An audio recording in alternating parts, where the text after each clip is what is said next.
നമ്മൾ കളി കഴിഞ്ഞ് വരുമ്പോഴും സിനിമ കണ്ടിട്ട് വരുമ്പോഴൊക്കെ നമ്മൾ ഉപയോഗിക്കുന്ന കൊക്കക്കോളയല്ലേ.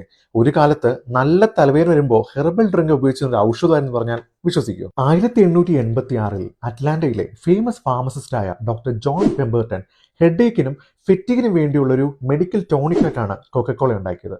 ഇതിന്റെ കീ ഇൻഗ്രീഡിയൻസ് എന്ന് പറയുന്നത് കൊക്ക ലീവ്സും കോള നട്ട്സുമാണ്. അങ്ങനെയാണ് ഇതിന് കൊക്കക്കോള എന്ന പേര് വന്നത്. അന്നൊക്കെ സോഡ ഫൗണ്ടിൽ നിന്നും വെറും ഒരു ഗ്ലാസ്സിന് 5 സെന്റിന് നമുക്കിത് ലഭ്യമാകുമായിരുന്നു. എന്നാൽ ഇവിടെയാണ് ഈ സ്റ്റോറി എക്സൈറ്റ് ആവുന്നത്. അറ്റ്ലാന്റയിലെ ഒരു ജീനിയസ് ബിസിനസ്മാൻ ആസ ഗ്രിഗ്സ് കാൻഡ്ലർ സീനിയർ ഈ ഫോമുല മേടിക്കുകയും കൊക്കക്കോളയെ ഒരു ബിസിനസ് എംപയർ ആക്കി മാറ്റി.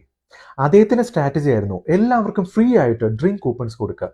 ആ സമയത്ത് തന്നെയാണ് നമ്മളിപ്പോൾ കാണുന്ന കൊക്കക്കോളയുടെ ആ ലെജൻഡറി ലോഗോ ഉരുത്തിരിഞ്ഞു വന്നത്. ഇന്നതൊരു ഹൗസ് ഹോൾഡ് നെയിമായിട്ട് ലോകത്തെ എല്ലാ ആൾക്കാർക്കും അറിയുകയും എല്ലാവരും ഒരു തവണയിൽ ഉപയോഗിച്ച ഒരു പ്രൊഡക്റ്റ് ആയിരിക്കും കൊക്കക്കോള.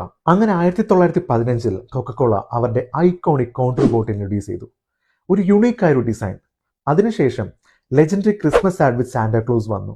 അങ്ങനെ കൊക്കക്കോള ലോകത്ത് എല്ലായിടത്തും ഒരു സിമ്പിൾ ഓഫ് ജോയ് ആയിട്ട് എല്ലാവരും കാണപ്പെട്ടു. നിങ്ങൾക്കറിയോ, സ്പേസിൽ ആദ്യമായിട്ട് കൺസ്യൂം ചെയ്തൊരു സോഫ്റ്റ് ഡ്രിങ്ക് അത് കൊക്കക്കോളയാണ്. ഇതുപോലെ ഒരുപാട് അവിശ്വസനീയമായ കാര്യങ്ങളെല്ലാം ചെയ്തെടുത്ത ഒരു ഐക്കോണിക് ബ്രാൻഡാണ് കൊക്കക്കോള.